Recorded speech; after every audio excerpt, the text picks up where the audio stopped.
Hi guys, James Crocker here with Crocker Realty. Today in this video I'm going to talk about how to get top dollar for your home in a seller's market.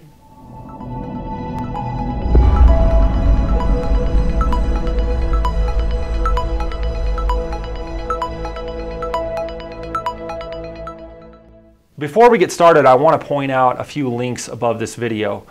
To your left above this video, you're going to see a link to search for homes. This will allow you to go out there and see what's for sale in the market currently. The link to the right of that is going to allow you to determine what your current home was worth. The two links to the right of that are going to be links to my home buyer and seller guide, and those will help you go out there and get some tips and tricks on getting the best deal possible, whether you're buying or selling a home. I've written these books absolutely free, no charge. And on the right of your screen, at the very right, there's a green link to schedule a meeting with me. So now that I have that out of the way, I want to go through 5 things that you can do to get as much money for your home if you're in a seller's market. Whether you're looking to sell now or a year from now, this information is going to be useful for you. So we're obviously in an extreme seller's market here in the Denver metro and most of Colorado, really. In most cases, my clients are receiving multiple offers on their homes. It's a feeding frenzy right now, and it's just a great market. So there are 5 things that I recommend doing to help you get top dollar for your home. Number 1 is going to be good for any market, and that is staging your home. When a buyer sees your home online or they see it in person, you want them to be emotionally stimulated. You want them to, when they walk in that door, you want them to think, hey, I want this house. And it's absolutely amazing what decorating and furniture and placing things in the home in a certain way can do when it comes to that subject. Now, I know some of you watching this video take really good care of your house. You're designers and interior decorators, and in your case, you're probably okay. But there are some of my clients that I talk to. I go to the house, nice houses, usually they're well maintained, but sometimes I say, hey, this is what I would recommend. Put all your stuff in the garage or in a pods unit. Let's stage the home. I'll pay for it. It's part of my service. It's going to help you get more money for your house. If you can get an extra offer or two by staging, that could be $5,000 to $10,000 difference in what you end up walking away with when it's all said and done. And in addition to that, the people that are actually looking at it, aside from those extra offers we stimulate, those other people are going to offer more too because they want it more. Visual stimulation is very important when it comes to selling properties. So number 2 is to price your home a little bit higher than normal. So if your house is worth, let's say $450,000 based on the comparable sold properties in the area, what you want to do is list it a little high, $469,000, $479,000, maybe even $489,000, depending on the neighborhood and how things are looking around that area. Now, why not test the market? Values are still going up. In a down market, you wouldn't want to do this because if it takes 2 or 3 months to sell a house or even longer than that, values are going down that whole time. You can really cost yourself a lot of money in a market like that. In this market, values are on the rise. It doesn't hurt you to try it out. If I can get you $30,000 more for your house, I'm going to do it. That's my job. So pricing your home a little bit higher than normal, not $100,000 more, $20,000, $30,000. It depends on your price point. Obviously, a $200,000 house, you might do 10 or 15 grand more than what it's worth.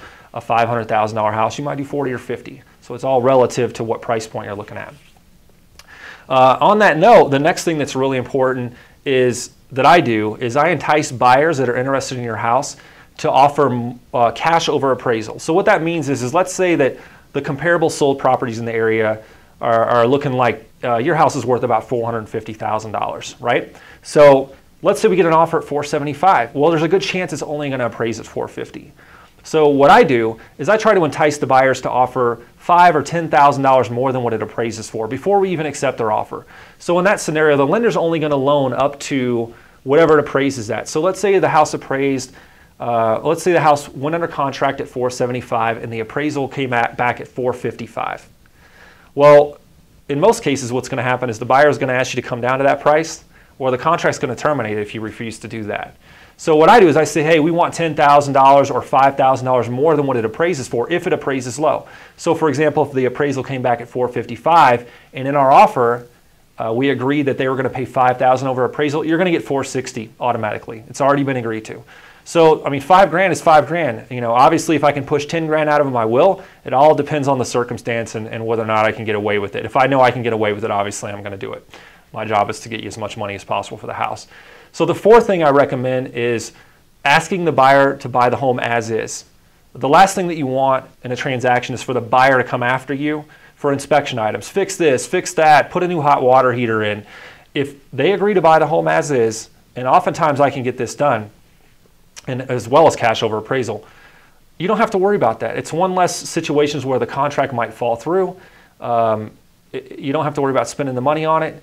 It's just a great situation to be in. And the fifth and last thing that I recommend is to choose a buyer with great financing terms. Conventional loans are good. Cash is always great. FHA and VA, a little bit more iffy in terms of what's going to happen with the transaction. If there's some issues that could be going on with the property that would cause an FHA or VA loan to fall through. Typically, those buyers are often a little less qualified. Not always, but FHA has lower criteria in terms of credit score and so forth. You want a buyer that's putting a lot of cash down. If a buyer has a lot of cash, they're doing a conventional loan and so forth, chances are they're in a better financial position. They're probably more financially responsible in most cases, and that's going to create a greater likelihood that the transaction is not going to fall through during the underwriting process. This really won't necessarily help you get more money for the house, but it's definitely something to keep in mind when you're selling your home. So anyway, guys, this is 5 ways to go out there and get more money for your home in a seller's market. I hope you found this information useful. Again, my name is James Crocker with Crocker Realty. If there's anything that I can do for you, my number is 720-235-7388, or you can click on the link up on the right here, the green link that says schedule an appointment with me, and you can take a look at my calendar and set up a consultation. Thanks for your time, and I hope everybody has a great day. Take care.